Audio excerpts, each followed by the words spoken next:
Salutations, this is Brian Jarris from Ville Wealth Management. In today's video, we're going to talk about the top 10 reasons you just may need risk management. Now, Ville Wealth videos are meant to be educational only, so if you need customized advice tailored for your situation, please reach out to us at villewealth.com. Let's go through the top 10 reasons you may need risk management. Starting with number 1, you're a high income earner. Now let's focus on group disability. Group disability, most folks believe they're going to get 60% of their income if they become disabled. But there's 3 main caveats to that high income earners need to be aware of. Number 1, usually bonuses and incentive compensation are not covered. Number 2, group disability policies are normally capped at around $20,000 per month, sometimes even $10,000 per month. Number 3 is that if your employer is paying your premiums, your benefits are going to be taxable in that situation. So what's a potential consideration here? How can we deal with this? Maybe take a look at a supplemental disability policy and try to get that monthly income a little higher. Another area to take a look at for high income earners would be taking a look at the fact that they're probably maxing out their retirement accounts, maxing out their health savings accounts. They have a need for more tax-deferred growth or tax-free growth. So one opportunity here for tax-free growth, potentially a cash value life insurance. In here in retirement, they could have the potential for tax-free withdrawals as well as tax-free loans on their appreciation. Number 2, you're concerned about federal or state estate tax. Let's talk about federal first. The current exclusion is $13.99 million per person.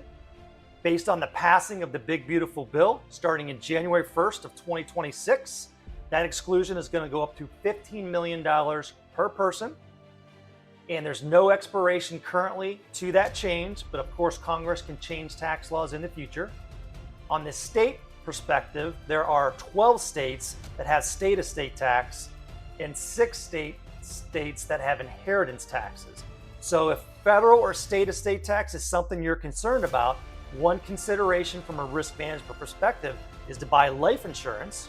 And if you're married, get second to die life insurance, so that way those proceeds can help pay off these tax bills. Now, if you don't want to pay taxes on the insurance and get it out of your estate, you could put that life insurance policy in what we call an irrevocable life insurance trust. Number 3, you're a business owner. Maybe you're concerned about business succession, business continuity, or even business liquidity. Here, consider life insurance to maybe provide that liquidity, maybe fund that buy-sell agreement, or maybe cover that key employee. You know, life insurance can be really valuable to a high net worth client because it not only provides liquidity, but it can do it with speed. So most life insurance policies will pay within 1 month of that individual passing. So it can provide that liquidity to the family while they're going through the estate process, which could take up to a year. So really critical. Number 4, maybe you're concerned about you have complex assets, or maybe you have complex beneficiaries. So complex assets may be a business, illiquid assets like real estate, or maybe you have large retirement accounts. So here maybe consider life insurance to maybe help with estate equalization. But what if you're dealing with complex beneficiaries like blended families or maybe a special needs situation? Here you could use life insurance for special bequests. Number 5, you're concerned about not having that paycheck anymore in retirement. So the first thing is, let's run a retirement analysis, see how long your assets last. If you're still not comfortable and you really want that income protection, you basically want to own your own pension, at least for your basic expenses, might be a need to consider purchasing an annuity in that situation. Number 6, you currently do not own a long-term care policy. So why not just self-insure? Let's look at a couple reasons. First was something called risk shifting.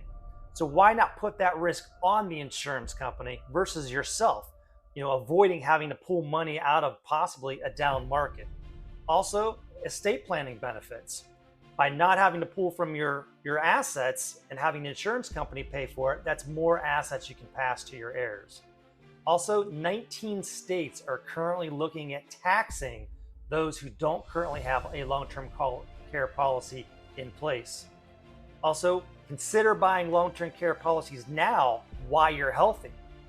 Lastly, Medicare does not cover long-term care expenses. For someone reaching the age of 65 now, there's a 70% chance that they're going to need some type of long-term care benefits in the future. Number 7, you have a higher net worth.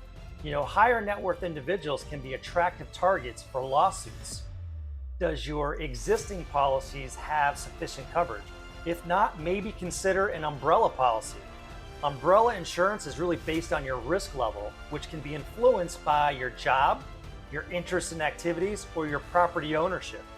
Number 8, review your old life insurance policies.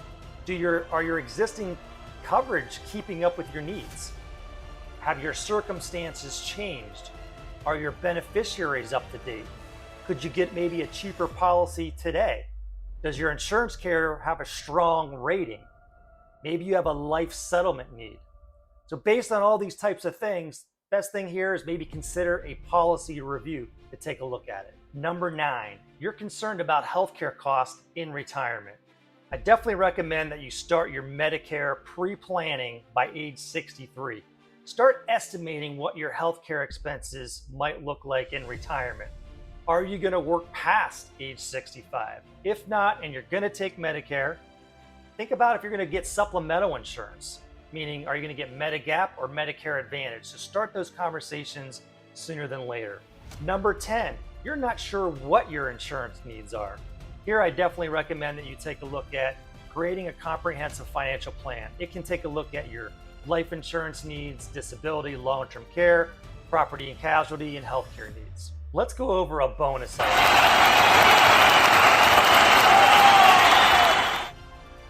So thanks for watching this week's video. This is Brian Jarris from Vil Wealth Management. If you want to get a hold of us, you can reach us at vilwealth.com. Thank you and have a great week.